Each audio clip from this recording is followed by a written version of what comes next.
Good morning, everybody. I'm John O'Loughlin, and welcome to my channel. It's good to be here and good to have you here. Thanks for being here. Thanks for checking in. Robert, Corky, Michael, David, great to have you guys here. And getting towards the end of this book, How the Nation Was Won, America's Untold Story by H. Graham Lowry, published by Executive Intelligence Review, EIR, publication of the LaRouche Organization. And you can get more of their stuff at larouchepub.com. Um, when this book is over, I'm going to be looking for something to carry on, and I'm looking very much at the other author from EIR, which is Anton Chaikin, Chaitkin, and uh, sorry if I messed his name up, but anyway, his book called Treason in America. I think I'm be looking at that. Um, yeah, Kennedy's man to smash the CIA, elbow cough. Okay, we would like to continue with the mission, uh, smash the CIA, and that's I guess is our mission here. But let's have some fun this morning by digging back into time and reading the last chapter. And I think we won't finish tonight today, but we'll make some progress in the last chapter of the book called "The Road to the French and Indian War." By the way, I'm broadcasting this morning on both of my channels, both McDuff Lives and on McDuff Lives 2, my backup channel. I'm transitioning back to McDuff Lives since we are now down to one strike, and that gives me the confidence that perhaps we can get back onto McDuff Lives as our main channel because we have over 7,000 subscribers there, and that's just a reach that I want to keep. I want to hang on to those folks, and I appreciate everyone joining both channels because we will need the backup. And so this week I'll be broadcasting on both just to ease the transition, but get ready to jump back fully if you haven't yet over to McDuff Lives. Tonight, Garland Nixon, 8:15 p.m. So that'll be a lot of fun. Hello, Drew. Hello, Freedom. And all right, drink of lemon water here and we'll get started.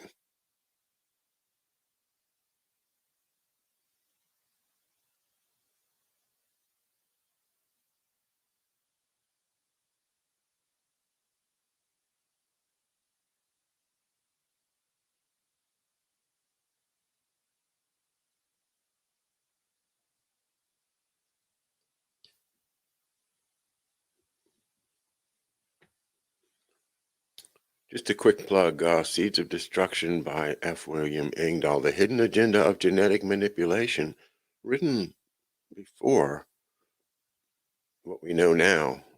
But really, when you see the handshake on the front there with the, yeah, military, industrial complex. Okay, back to 1745.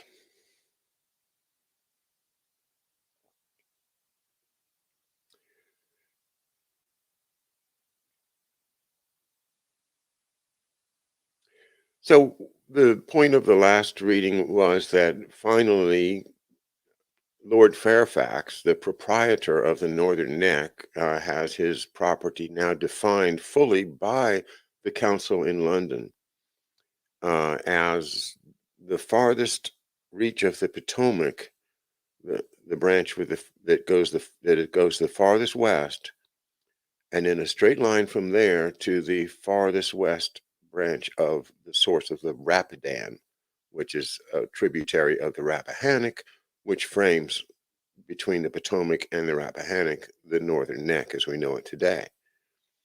But this goes way out to what's called the Fairfax Stone.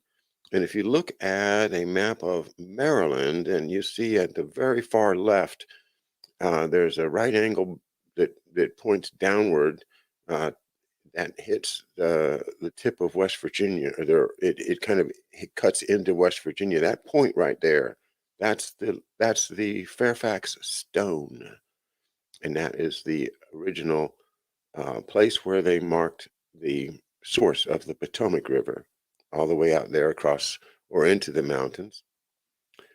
So that is the big deal. Is now you've got a colony with a claim across the mountains, and that opens it up for legal settlement and land sales, of course.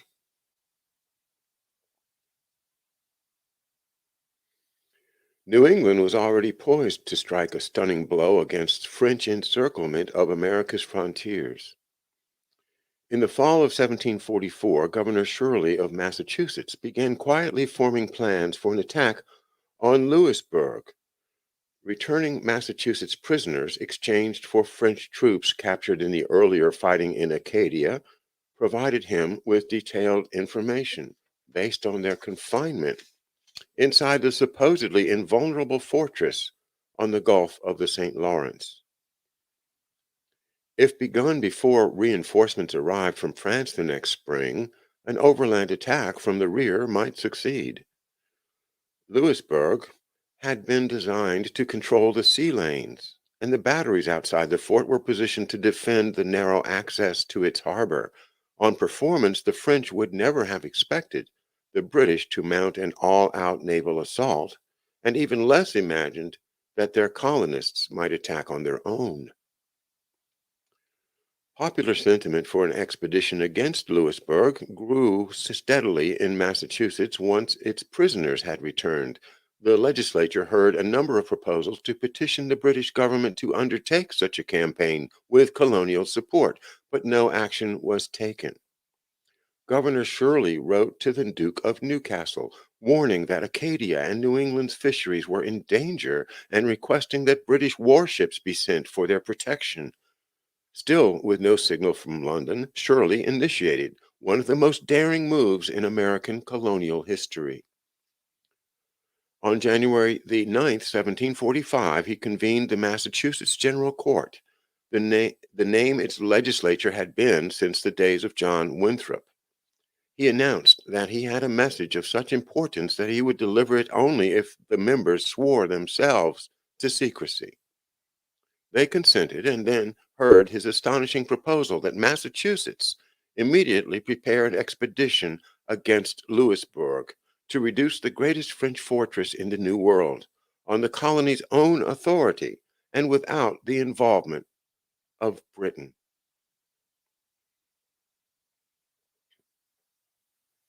Here was a plan worthy of Winthrop's and Mather's in its boldness and calculated to rekindle the Republican sense of identity which had previously distinguished the Massachusetts Bay Colony.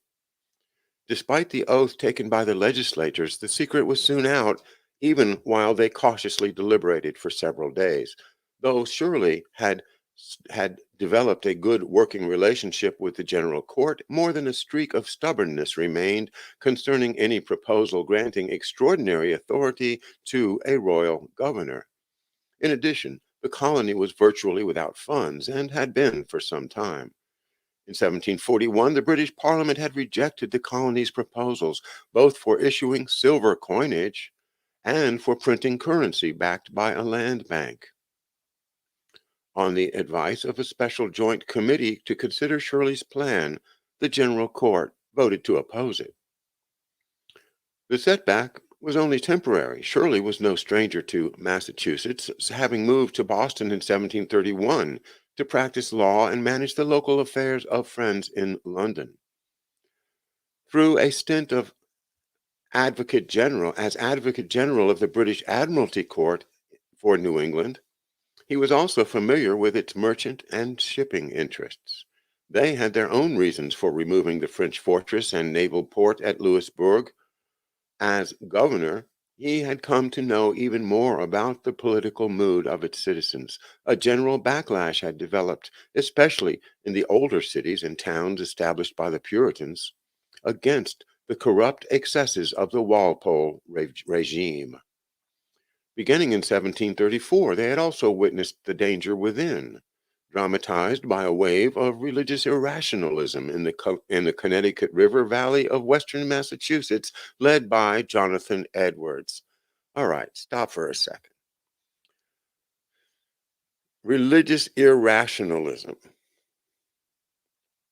Talking about Jonathan Edwards here. You understand Jonathan Edwards is one of the most important people, considered to be one of the founders of America, one of the people who set our character as Americans. And yet here's Graham Lowry calling him a an irrationalist. Well, we should study a little bit about Jonathan Edwards sometime, but let's just make it a footnote for now and pass on.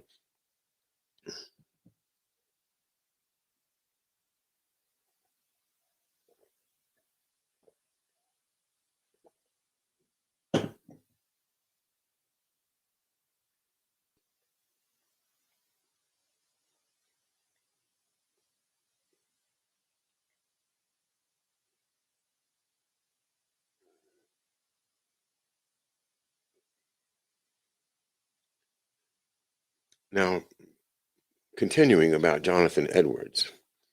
Indoctrinated at Yale in John Locke's psychology of, quote, sensations, Edwards was the grandson of Cotton Mather's bitter enemy, Solomon Stoddard, and the grandfather of some of America's worst traitors, including Aaron Burr, the murderer of Alexander Hamilton.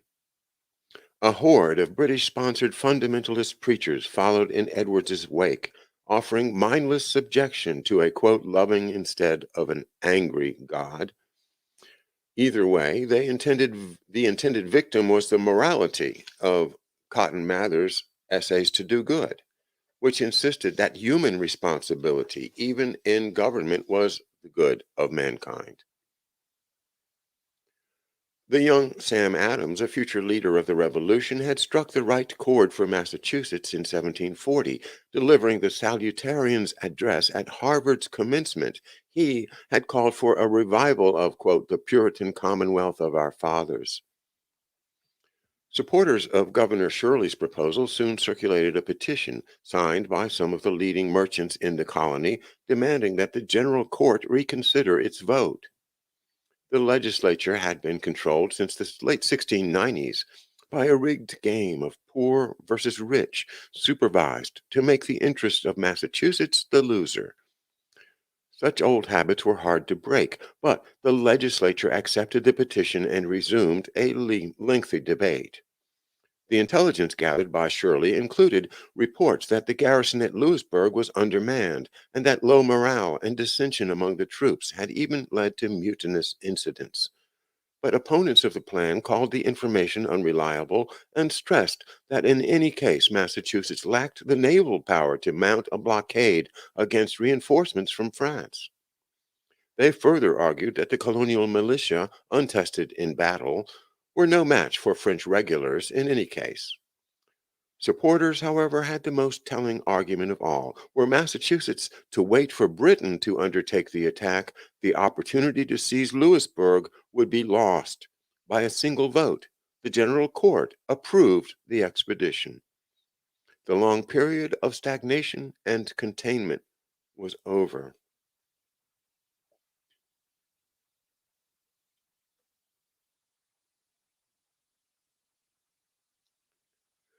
On January 26, 1745, Governor Shirley issued a proclamation directing the people of Massachusetts to prepare for the conquest of Louisburg. On the difficult matter of financing, Shirley had an ace up his sleeve, which enabled him to circumvent British prohibitions on colonial currency issues. He had previously won permission to issue up to £50,000 in bills of credit, quote, to meet any pressing exigency for war. After some wrangling, the legislature approved credits totaling £13,000 to be redeemed from tax revenues over a 10-year period beginning in 1751. The General Court also called 3,250 Massachusetts militiamen to service. Appeals to other colonies brought 500 more from Connecticut and 250 from New Hampshire. Naval requirements were met almost entirely by Massachusetts, with three 26-gun frigates and six ships with 8 to 12 guns, in a squadron totaling over 200 guns, supported by 90 transports. Artillery for the siege consisted of eight 22-pound cannon, 12 9-pounders, four mortar, and 10 18-pound guns from New York. Most of the Massachusetts artillery was stripped from Castle Island, the fort established by John Winthrop commanding Boston Harbor. Shirley had kept the risk of British interference to a minimum from his years in Massachusetts. If nothing else, he certainly knew of the British Navy's sabotage of the 1711 expedition against Quebec. He also knew that transatlantic communications back and forth took nearly 4 months generally, and often more during the winter. On February 1st, he wrote to the Duke of Newcastle informing him of the resolution of the Massachusetts General Court to organize an expedition against Louisberg. On March 24th, the Massachusetts fleet sailed from Nantasket Roads. Only after the troops had embarked did Shirley report to Newcastle the fait accompli that in April, New England would besiege the fortress with 4,000 men. He had sought to arrange, however, some additional naval backup against the possible arrival of French warships. To Commodore Peter Warren, at the time commanding a small British squadron of 3 warships at Antigua in the Caribbean, Shirley had sent a special message by ship revealing the plans for the attack on Louisburg and requesting his aid. Warren was known as a friend of the colonies who had married an American and purchased land in New York's Mohawk River Valley, the northern gateway to the west. Commodore Warren presented the appeal to his officers, who insisted they could not take part in any attack made without the approval of the king. Reluctantly, Warren informed Governor Shirley of the decision, who kept the news from all but the senior commanders of the New England forces. The expedition sailed without promise of additional support. But a few days after Warren replied, the Commodore received a long-delayed directive from the Duke of Newcastle, responding to the warning Shirley had sent the previous fall. Warren's squadron was ordered to Boston to join with Shirley in measures, quote, for the annoyance of the enemy and His Majesty's service in North America. Warren took Newcastle's message as sufficient authority to join Shirley's attack and set out for Massachusetts under full sail. The New England forces made their rendezvous in early April at Canseau, at the northeastern tip of Acadia, about 50 miles southwest of Louisburg. An unusually late spring delayed them nearly a month while they waited for the ice around Cape Breton Island to break up. On April 23rd, Warren's 3 ships caught up with the expedition, adding 140 guns to New England's fleet. By Governor Shirley's standing order, Warren took command of the most heavily armed Massachusetts cruisers as well and joined their blockade of the approaches to Louisburg from the ocean. News that the ice had receded arrived in Canseau on April 27th. 3 days later, the fleet stood off Flat Point on Gabarus Bay, several miles west of Louisburg, prepared to attack. The plan called for establishing a beachhead near Flat Point, where the full expeditionary force would then land and attack across the narrow neck. Louisburg lay on the opposite side, with most of its defenses oriented north and east, guarding its inner harbor. Within the fortress, the French had 560 professional soldiers, including several companies of Swiss mercenaries, and roughly 1,300 Canadian militia. In simple numbers, the New England militia held the advantage in ground forces by slightly more than 2 to 1. For an attacking army, however, against the massive fortifications designed by Vauban, that numerical margin was insignificant or non-existent. In sheer firepower as well as position, the French superiority was dramatic. The fortress itself had well over 80 cannon in place, all of them much heavier than the biggest guns in New England's artillery. Outside its walls were two heavy batteries of 30 guns each. Grand Battery northeast of the fort on the harbor's inner shore, and Island Battery built on rocks standing in the mouth of the harbor. The fortress was surrounded on three sides by harbor and ocean. On the landward side, its bastions overlooked a vast marsh, sure to hinder any besieging army. Yet, in Boston, Governor Shirley had designed a plan of attack he was confident would work. A mad scheme, in the words of the Anglophile Francis Parkman, the 19th century New England historian, who cynically produced the most detailed account of the Louisberg campaign.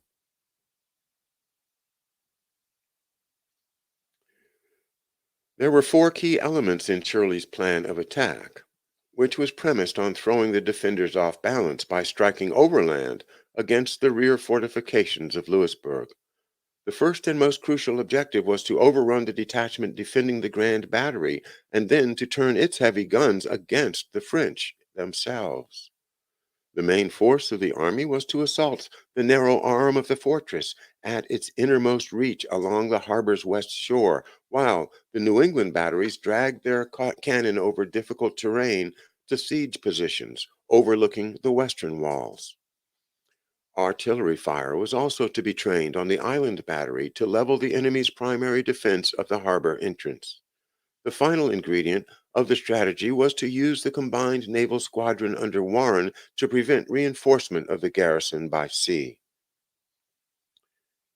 In Shirley's mind, this last measure was more precautionary than indispensable. Given political and military realities in Europe, he had no reason to believe that France would dispatch any extraordinary force to accompany the previously scheduled resupply of Louisburg that spring.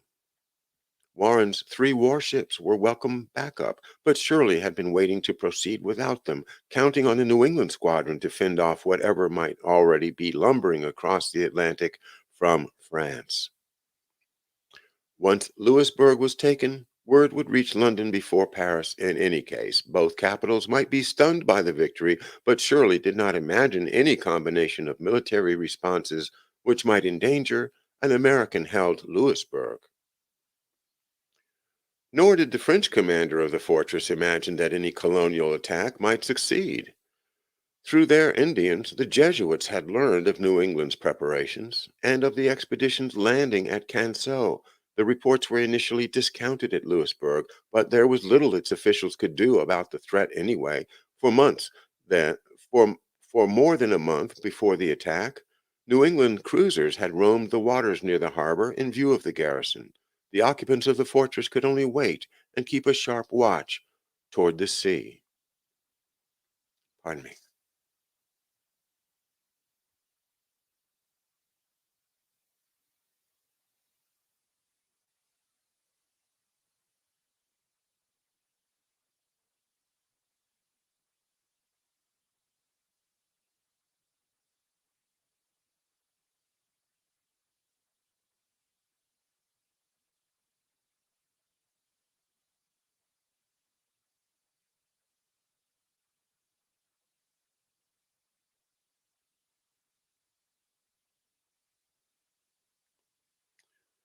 Well, Steffi, I see you bought the book and you don't have time to read it. Well, I'm going to have it up on my website. It's at our website, screamingospreys.com. Um, I think we have a playlist already started for the book, but I'll be finishing it in a week or two and make sure we get it up on Screaming Ospreys TV as well. I think it's the kind of book that I'd like to have up as a repertory because so many people don't have any familiarity with the period from 1635 to about 1765. 130 years that were very formative in not only the population but the character of our country. So it's a great thing to have handy. How the Nation Was Won by Graham Lowry.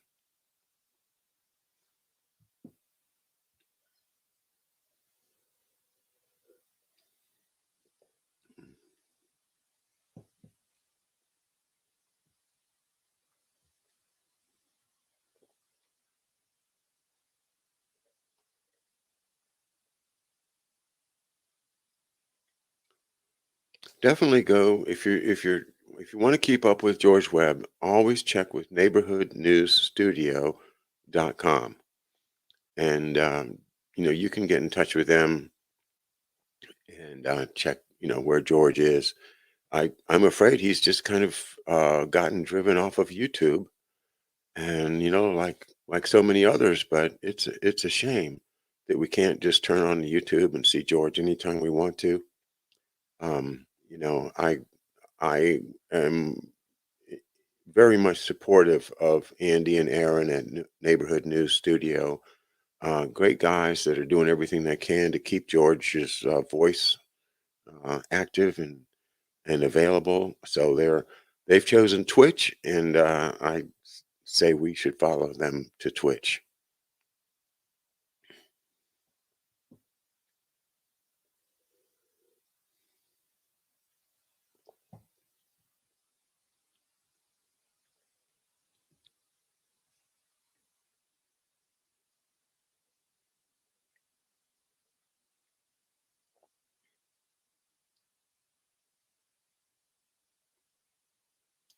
In Shirley's mind, this. Oh, I already read that. Sorry.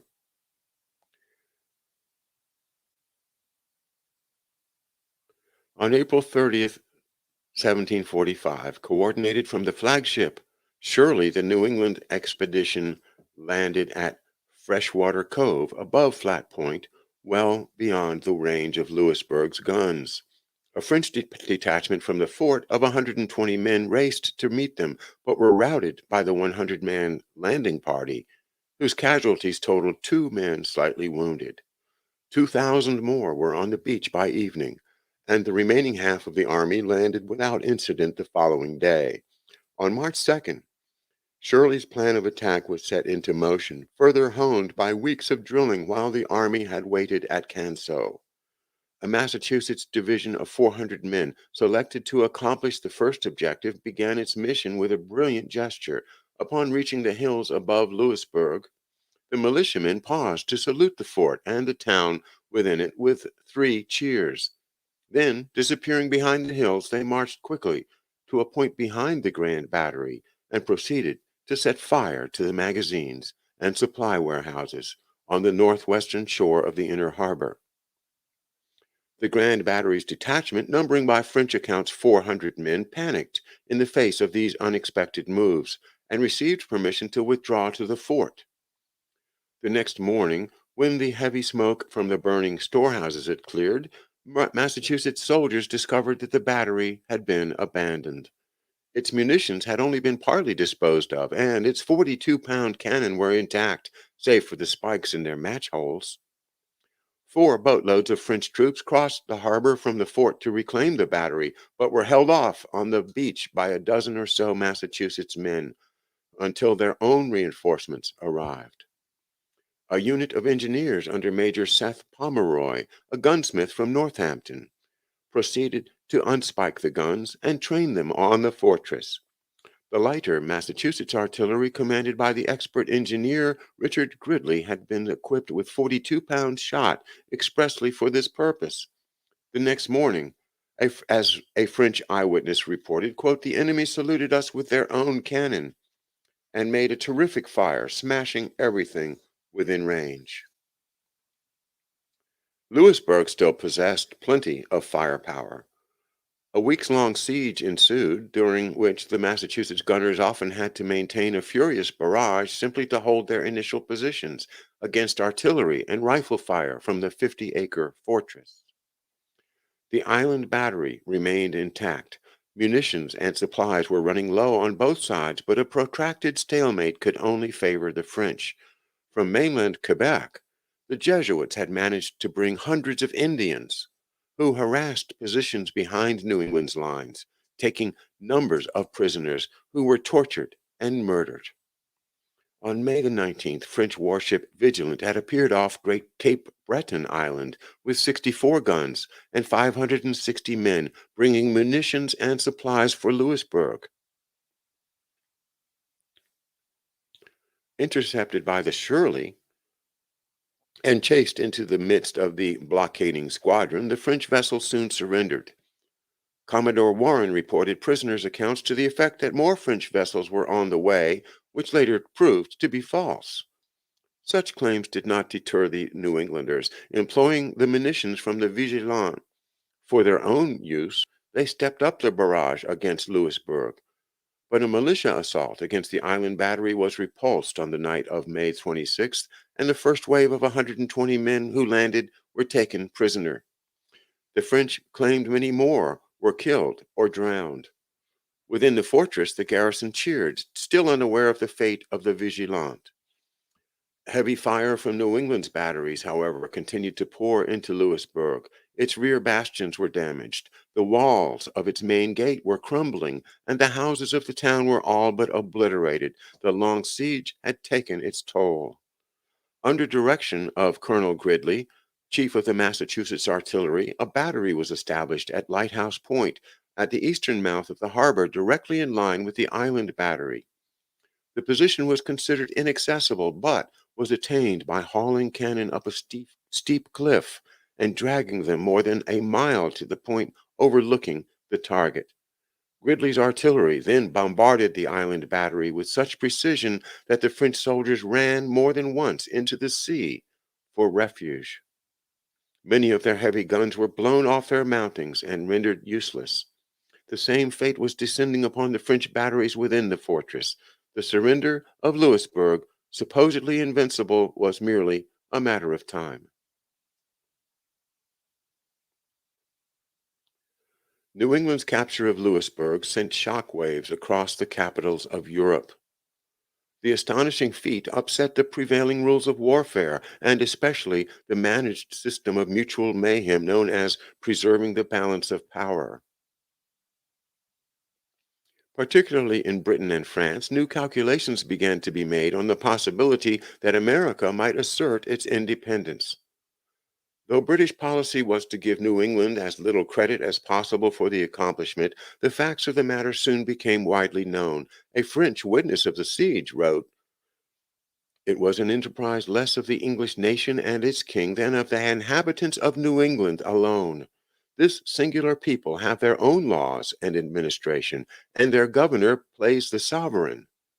Admiral Warren had no authority over the troops sent by the governor of Boston, and he was only a spectator. Nobody would have said that the sea and land forces were of the same nation and under the same prince.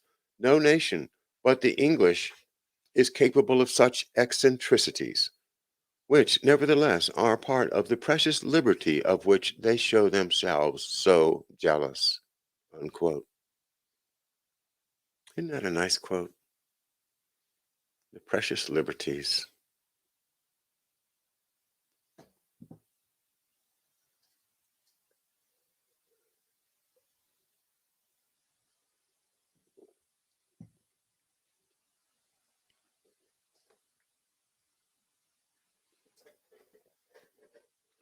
Don't forget Garland Nixon tonight. He's always very insightful and incisive. He's a brilliant man with a great perspective on our current events. So that'll be tonight at 8:15 p.m. Eastern Time.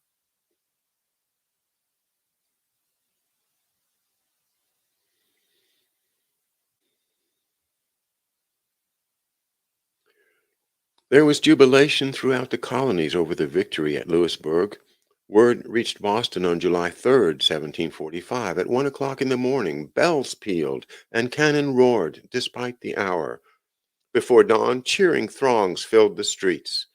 Celebrations continued throughout the day and into the night, when fireworks and bonfires added to the brightness of the occasion.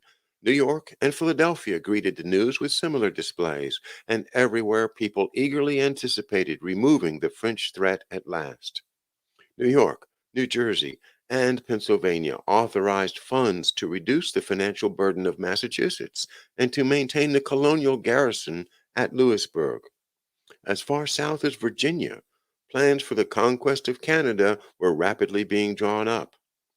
Such general enthusiasm among the colonies meant only one thing: on the issue of opening the West, and therefore of nation building, they might readily unite.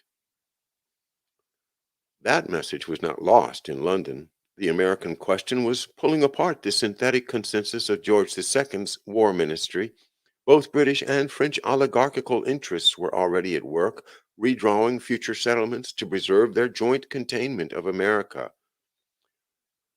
Let's wait for a second and let's make a little note about this, because this is Graham Lowry's uh, genius, I think, putting this together. And I want to actually make the point that it fits very well with what we've been reading from Tupper Saucy in Rulers of Evil. So let me indulge me for a minute while I develop this point. The Jesuits are controlling certain Indian tribes that they can weaponize and turn into terrorists, kind of like an Ed Lansdale of 1740, right? It goes out and does terrible, terrible, horrible things in order to instill fright and control people through fear. And that provides the northern and western backstop against which the colonies cannot grow. On the other side, you have the British establishment, which is also keeping the colonies from growing because that's how they exploit them, by using the colonists as, cheap labor, and enslaved people as cheap labor or free labor, controlling the vast, you know, thousands of acres of land, under a single proprietor like Lord Fairfax, like Lord Baltimore in Maryland, and basically using a pyramid like system, of a hierarchical feudal system in which the stuff rolls downhill and the money goes uphill. And that's the old way. That's what the Declaration of Independence is supposed to be freeing us from. Okay. So that is the oligarchical British system that is keeping us from growing on the one side. And then you have the Catholic Church that acting through the Jesuits, the military order, using proxies to constrain us on the other side so that we will always be serfs and will never be free. And this is Governor Shirley of Massachusetts who's making a statement saying, no, no, we're not going to put up with this any longer. We are establishing our own army, our own navy. We're gonna maintain ourselves as independent. And that was inevitable, I guess.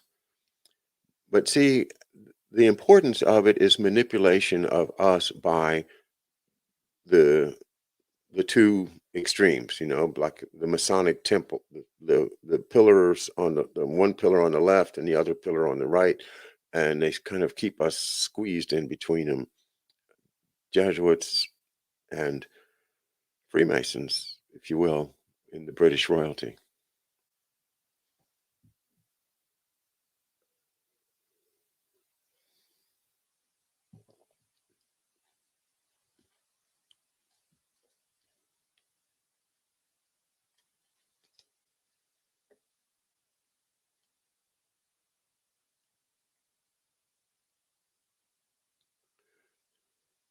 So both British and French oligarchical interests were already at work redrawing future settlements to preserve their joint containment of America. While those arrangements proceeded, official British policy was to project the illusion of supporting the colony's hopes until the opportunity to take Canada had passed. For the time being, Louisberg was to be held at American expense with nothing more from Britain. Then the promise that the garrison would be relieved by troops from Gibraltar. Excuse me.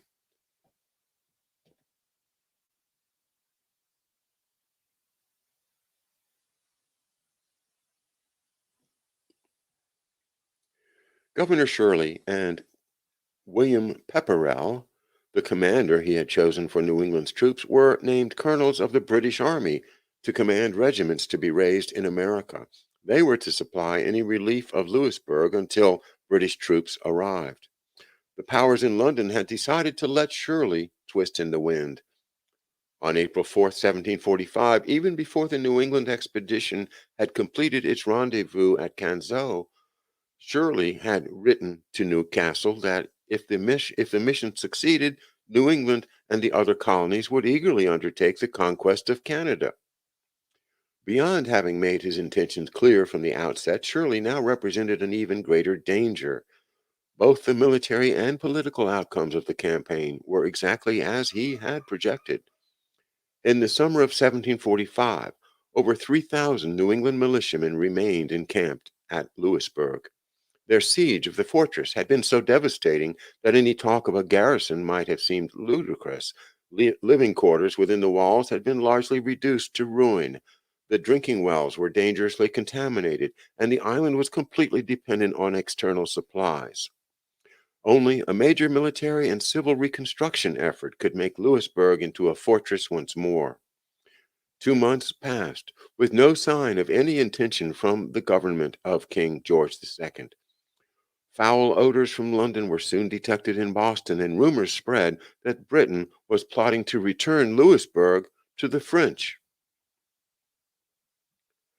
Shirley reported little progress in recruiting to the new regiment since a number of commissions had been claimed for the British Army, and men will not enlist here except under American officers. In August, Shirley had to travel to Louisburg and exert his personal authority to quell a mutinous mood in the militia. The death toll was rising. He managed to get Warren's British seamen to cooperate with New England's militiamen in building a mess hall, barracks, and latrines, as well as a hospital to treat those with dysentery and other illnesses. Week after week, he supervised the effort while waiting nearly 2 months for the relief promised from Britain.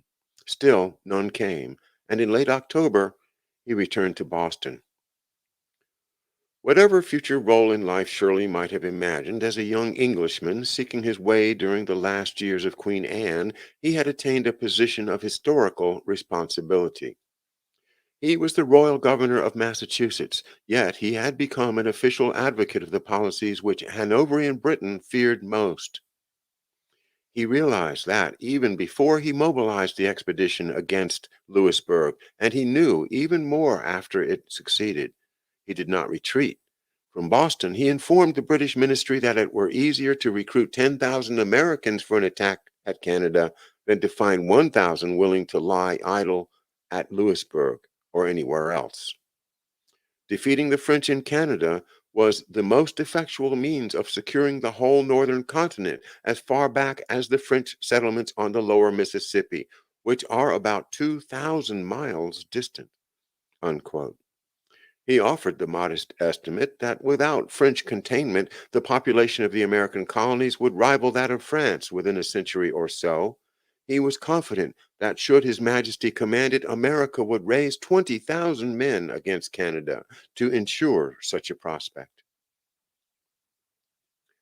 While Shirley waited for a reply to his proposals, his men at Louisburg were forced to endure a much longer vigil. Nearly 10 months after the French surrender, there was still no sign of the relief promised from Britain. Fevers, dysentery, and inadequate supplies left the American garrison in poor condition to face the winter. By the time the modest detachment of troops from Gibraltar arrived in April 1746, nearly 900 New England militiamen had died waiting for them. The survivors finally sailed for home, bringing with them a deepening hatred of British rule.